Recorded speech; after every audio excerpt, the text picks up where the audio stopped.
Okay, we have this case where we are asking about the filling.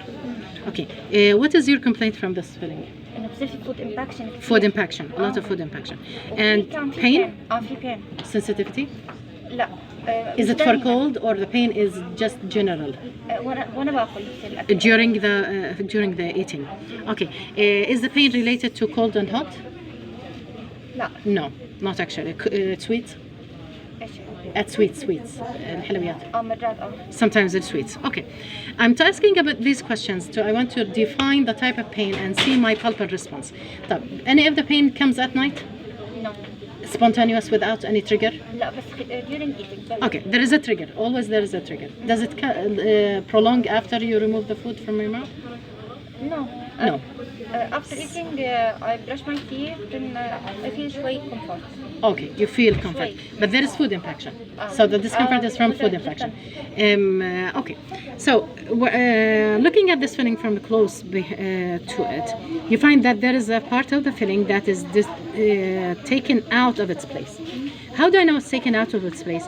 I feel that there is a sharp margin for the filling, and there is a sharp margin for the dentine and the tooth prepared. That means this was fitting here. Okay, but now it's dislodged. Why? First of all, the filling is dislodged because losing the bond.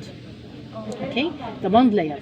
Either it was weak at the beginning when it was done, the filling, or the by time it was an old filling. How old is this filling? 1 year. 1 year only? Okay, so 1 year only. That means there was a bond, but it was not sufficient to maintain the filling in place. That means always when we have composite fillings or we have temporary material or whatever filling material we have, we should do also mechanical with the bond, the chemical bond. So the design of this seems that I see some irregularities here and even maybe some secondary caries. You can see the secondary caries here. Okay, and definitely we have an open margin now. So what is retaining the filling in place as long as it's dislodged? The tight contact. So it cannot go with this side or this side. So it's in place. It's kept in place, it's locked in place. But if you remove the contact point, this will simply fall off. Okay, but because it's dislodged. The sensitivity you're describing does not describe, irreversible pulpitis.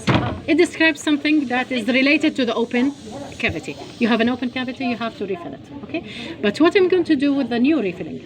First of all, I'm going to remove this material. I'm going to make the filling regular more and make retention features in the box. How do we get the retention features? From undercuts, dentine, buccolingually. If we don't have enough dentine and the cavity is wide buccolingually, although it's not going too much occlusally, it's going wide buccolingually, and we could not get dentine to do undercuts, what other options do we have? We have an inlay. Okay, so depending on how much dentine is left, I could decide if it's a regular composite class 2, a regular amalgam class 2, or do I go for inlays. So if I have a wide buccolingual lesion, no dentine to create undercuts, enough undercuts, I'm going to inlay procedure. Inlay, we have multiple options here in our school. We have the porcelain and we have the dilithium silicate. Yes. Amalgam filling? Do you want it? Amalgam filling? No, I don't want that. Aesthetics, for aesthetic reasons. Okay, we can go for composite, but once more, if even with now notice that composite is not enough with the bond to bond to this. We need mechanical retention as well. If I have enough dentine buccolingually and the lesion is wide, I'm going to go for inlays. So this is where they decide which type of material, filling material.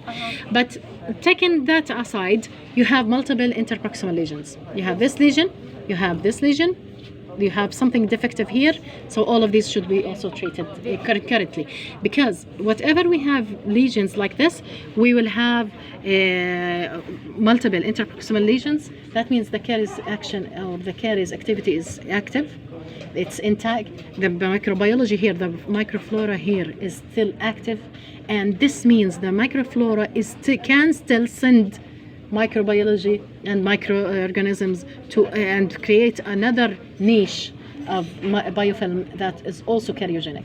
So when we treat a quadrant with caries lesions, here now I'm suspecting a secondary caries as well, not only the first lesion. So you have active lesions here, you have active lesion here, you have an active lesion here, and even slight demineralization here.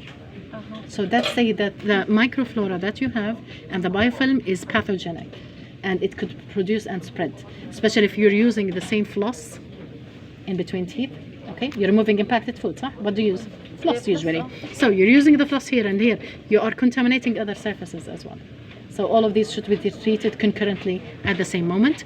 I'm concerned about this. As I told you, I have a translucency here under this filling. I would prefer that to be adjusted. And looking at the translucency of this, I think this is it's not a composite even. صح? It could be 5 from here, nothing. ما في. no, not here, the 6. Look at the opacity of the filling. I don't think this is a posterior composite. So even though you also should repeat it, because the material here is not posterior, because usually all of the quadrant should be treated, and of course followed with dietary counseling, correct oral hygiene instructions, and so on. Thank you.